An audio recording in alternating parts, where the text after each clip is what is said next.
What's going on, guys? It's Antoine and Roman. The Gainz Podcast, episode 4. Oh wait, we're doing audio too. I probably shouldn't do the numbers out on my hand.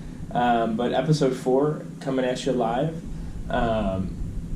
We are now good news. We are now on pretty much all platforms.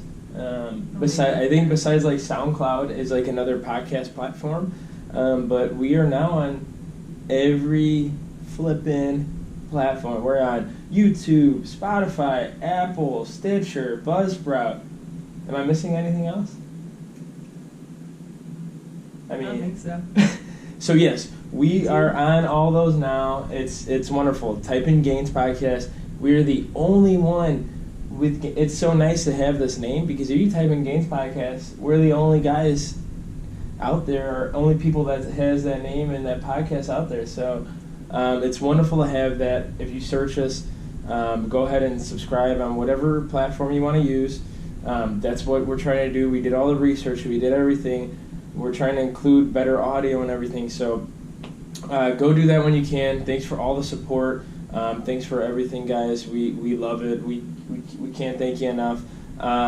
Quick shout out to Reclaim Fitness again. Just like my last video, we'll keep it short and simple. They're in Mokina, Illinois, in the south suburbs of Illinois. Let me know if you have any questions. It's a great gym to go by, great people that run that place. So if you're interested in getting a good lift in Illinois, let me know, and we could set you up, or I could definitely talk to some of the people at the gym.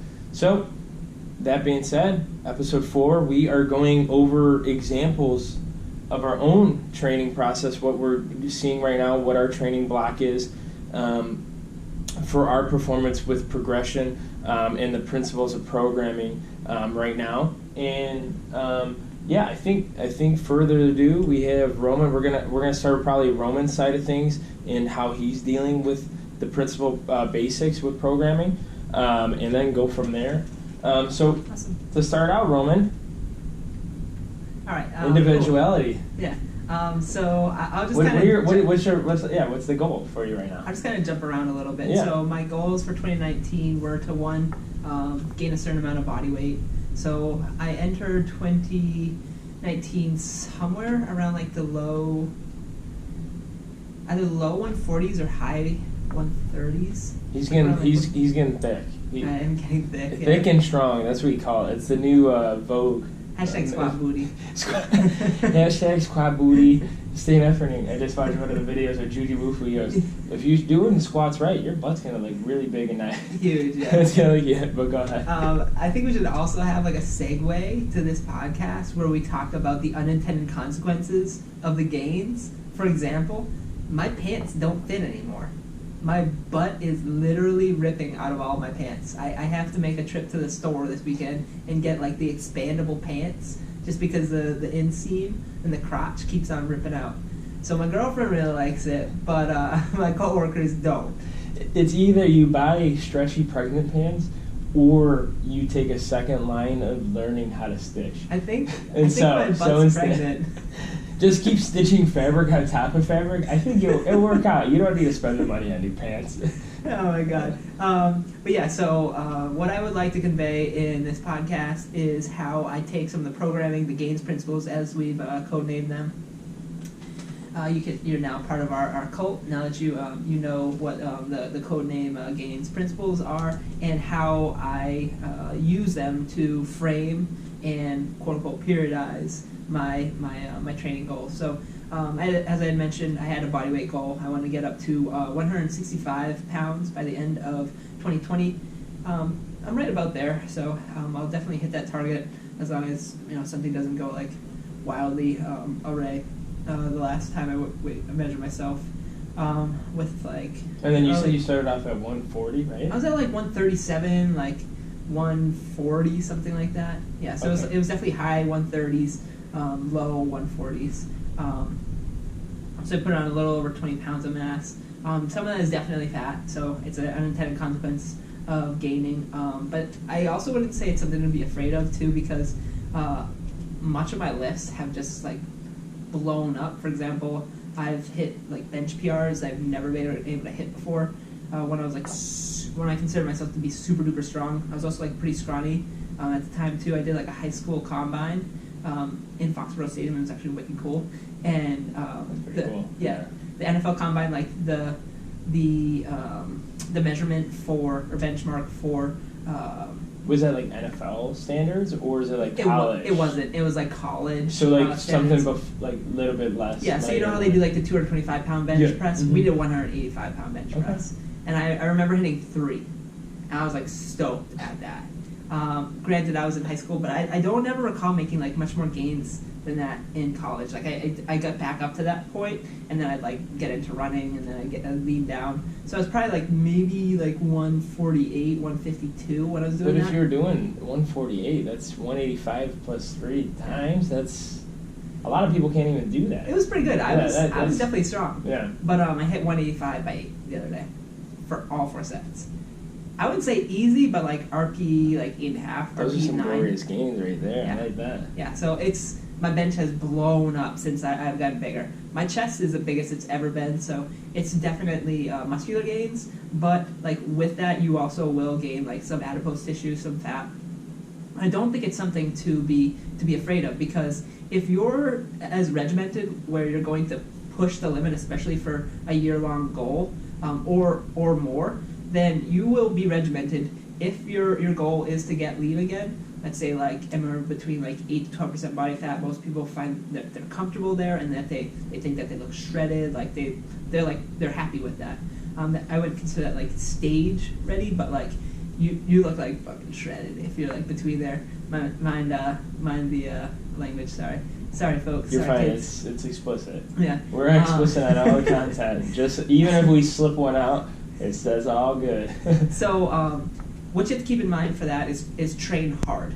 So you have to train relatively close to failure on I'd say most lifts.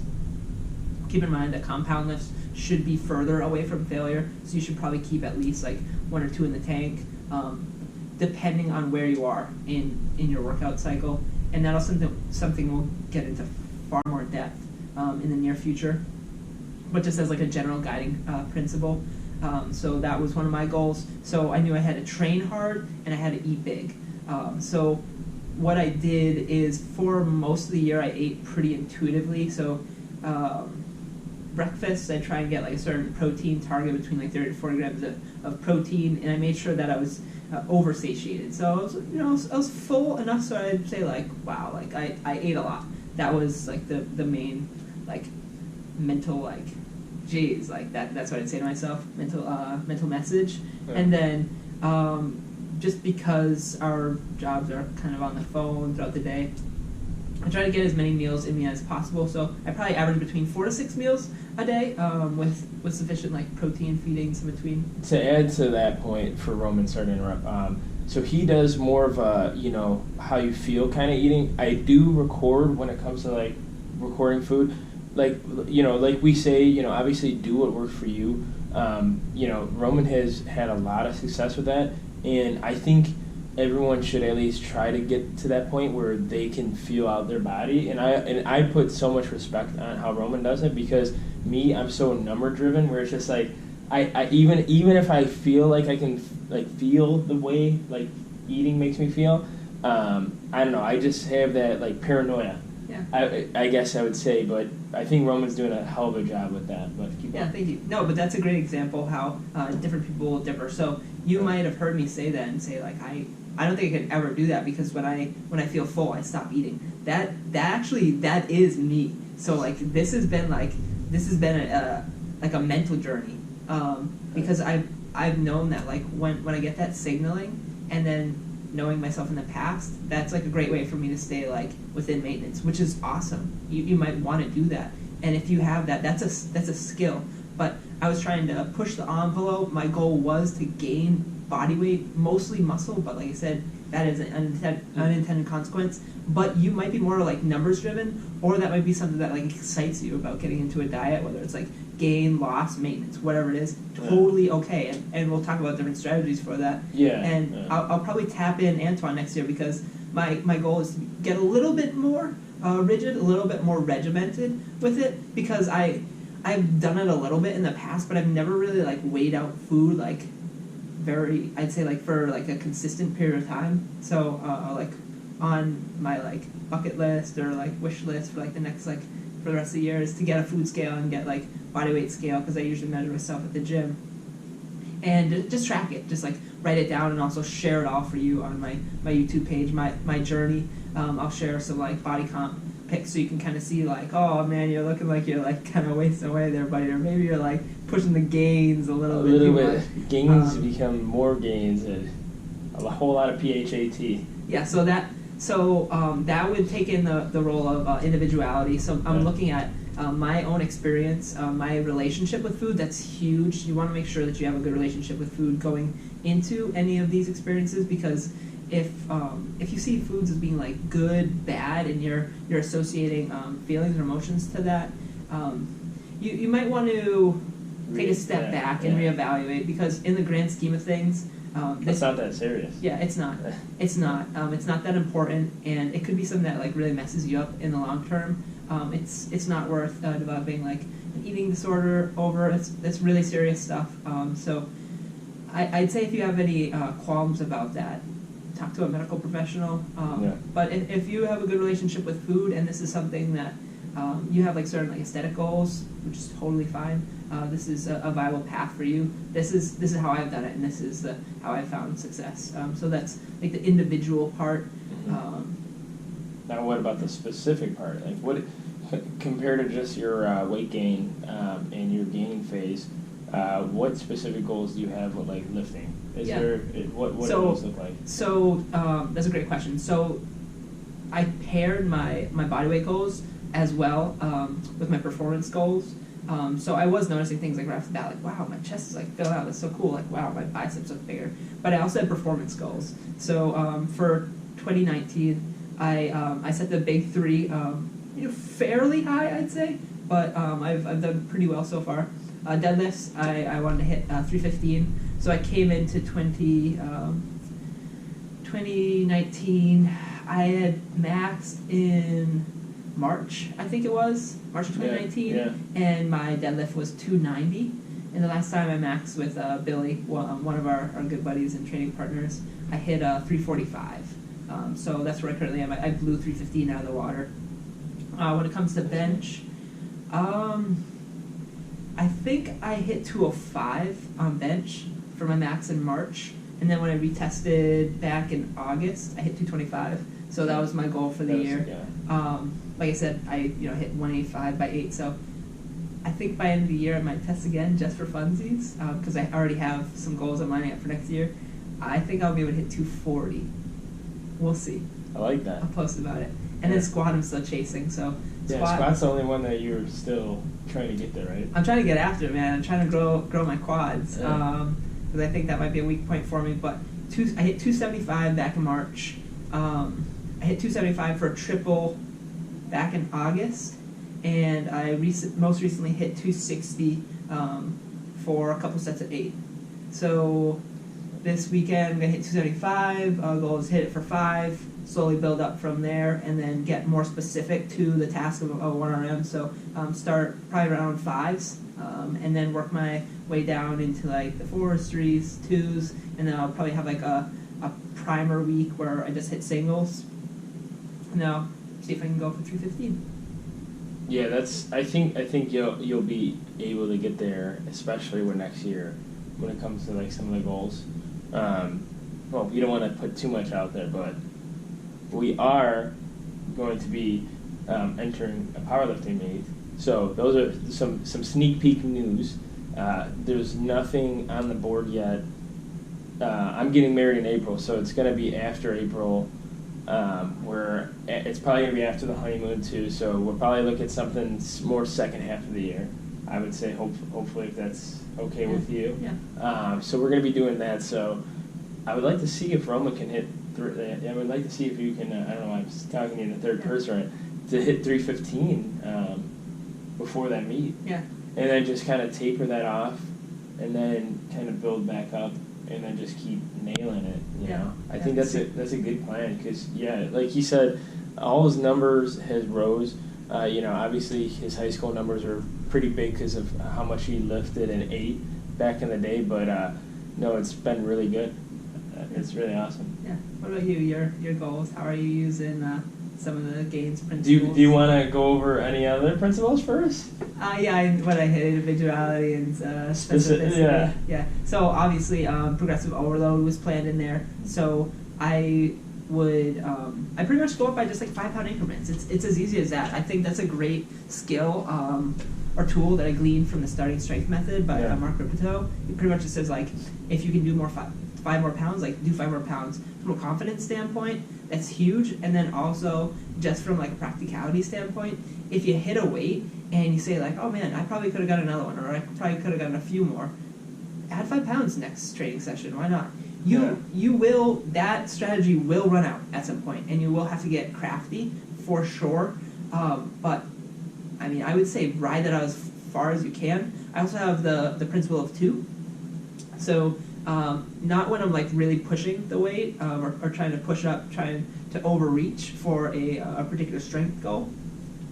But the principle of 2, essentially how I use that in my programming and how I program that for other people, is I say you have to prove yourself twice that you can hit a weight. So if the goal is 205 by bench for 8 reps, and you hit it one training session, that could have been like the perfect training session. Everything was like on point. And your next training session, let's say you go up to 210, and you just completely bomb. Why do I feel like you're talking about some example that really seems familiar?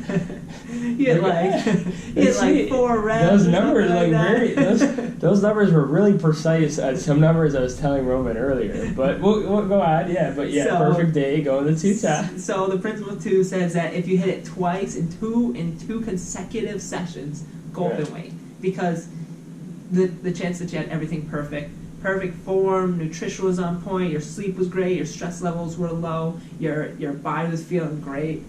It's not going to happen all the time. You're going to feel a little beat up sometimes. You might be like, I need to plan it in a deload because my like knees are fucking killing me. That happens, especially as you're really pushing the mesocycles. Cycle after cycle. Let's say you've been squatting for the last 9 months and you've hit a plateau. You might have to move on from that lift just for a short period of time, 6 to 12 weeks maybe, and then come back to it, revisit it. It may just be that certain loading pattern that's causing some issues with repeated use. Yeah, repetitive can actually screw you in the end if you just keep. I mean, as much as you can get really good at it, you can also get really bad at it too. So let's start with me. Yeah. We'll continue with me. So pretty much, if you guys don't know, but I've actually put a halt on like pretty much handling. Well, I have input, but the past 2 blocks now, I think Roman has pretty much like coached me through it. And so previous to this, I've been pretty much doing my own programming and whatnot. On my own, and obviously taking information that I learn every day into effect.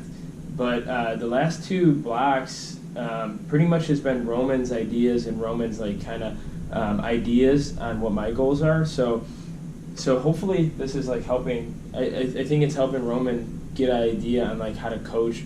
I've been lifting seriously since about like 4 or 5 years, but like lifting since 16 years old. But in consideration, I think like the 5-year mark, 6-year mark has been more of a, standing ovation to myself when it comes to working out and being consistent.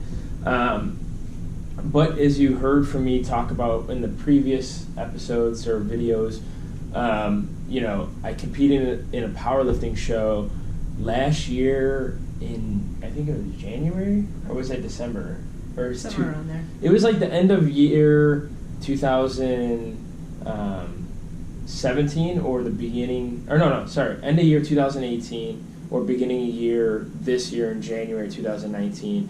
But pretty much it was like I guess it's more of an unofficial powerlifting meet. And that one was pretty much me. I hit 335 squat, 300 bench, and 475 deadlift. Those are definitely not my highest numbers in the gym. So that's why I always put on people to like try to compete. It's a whole different like lifestyle and way of lifting, because you can only imagine like squatting your heaviest weight, benching your heaviest weight, and then deadlifting your heaviest weight all in the same day. It's like a very beating but loving session. Obviously, if you don't like it, don't do powerlifting. But like for me, I loved it. Like it's very nice to like see how much you really have in the tank, as well as how far you should push things. So I did that. We'll just say January of this year, or December of 2018, whatever it is. So I did that, and that was pretty much like almost my heaviest. My heaviest I've weighed was about 241, 242 we were looking at. It's freaking huge. My face gets like twice the size. But late on that meet, I was about 225, 222. So in between where I'm at I'm on the lower end, but like right now I'm at my lowest compared to that weight. So that was like the in-between between my biggest and lowest. Right now at least. Bodybuilding weight, we won't throw that out there because that's competitive, like lean weights. But pretty much after that powerlifting meet, obviously it took like a month or two. I think I was talking to you about it, but that's when Roman and I haven't really collided when it came to training. It was after that point. I kind of took like a month off, like a month or two. Like I would still do the big three, squat, bench, and deadlift. But at that point, it was just like recovering / taking, it's like almost like a vacation. Like, as much as you lift consistently, you have to take those vacations instead of like saying a break, because when you say break, that means most of the time no one's lifting. And you shouldn't be taking time off. Obviously, like after the meet, take like a day or two off of training. Yeah, because you did your maximum weight and your head's gonna be all messed up. But after that month or two of kind of like that vacation of lifting, Roman and I actually collided to make the first block before this one was a power block. And those were pretty much like 5x5s, right? 5x5s, 4x5s, 5x4s. And then, like I said in the previous video, I do a power building program. It's more powerlifting / hypertrophy to try to improve the big three. And I think Roman put some good ideas and thoughts about like, hey, if your squat's not going up as well, let's look at the form. And we noticed that my quads weren't really pushing as much as they should have. So we did a lot of individuality when it came to the squat. Hey, Antoine, let's do maybe some hack squats. That's going to be more frontal loading. Let's do maybe leg press in a closer range of motion. Obviously, like, leg press, you can kind of determine where your legs are. But, if you put them closer together, you're getting more of the quad sweep to build a little bit more with the quads. So in that power phase, we kind of looked at those things and like, hey, I was still hitting some pretty big numbers, but I was also cutting throughout this whole year too. I went from 225. My lowest has been 189, but pretty much I've been staying in the 190, 195. Let's just say that 5 pound. But so we took that into the power strength training, where, hey, we were doing, about 70 to 80% to my one rep max. So we were doing that. So that was individual to me, but now we're on a more hypertrophy wavelength training, which pretty much the general knowledge between that is, let's start off small. Let's start on the recovery phase again off the strength block, and then it goes to a set number of reps in sets, and then we're going to build up from there. And then every 6 weeks, we're doing a deload. On the 6 week, I should say. So 5 weeks deload, 5 weeks deload. And then I'm on week 7 of that now. So I just got off a deload. So right now, specifically to my goals, is I still want to have a good big three. But as Roman was saying, with weight goes up, your lifts will probably go up. So now my goal is the total opposite. My total body weight is going down, and I want my lifts to still be up or at least trying to maintain. So the other day I was at 190, 192, and I deadlifted 475 the other day. Maybe not the other day, but like 2-3 weeks ago. And that was in between, just trying to see where my strength's at. Obviously I don't test as much when it comes to the big three. I test maybe once or twice a year. A lot of people will have their ideas about it, but in my opinion, if you're testing 1RMs in the gym a lot, you could be messing up a lot of things. But we'll save that for another time, I would say.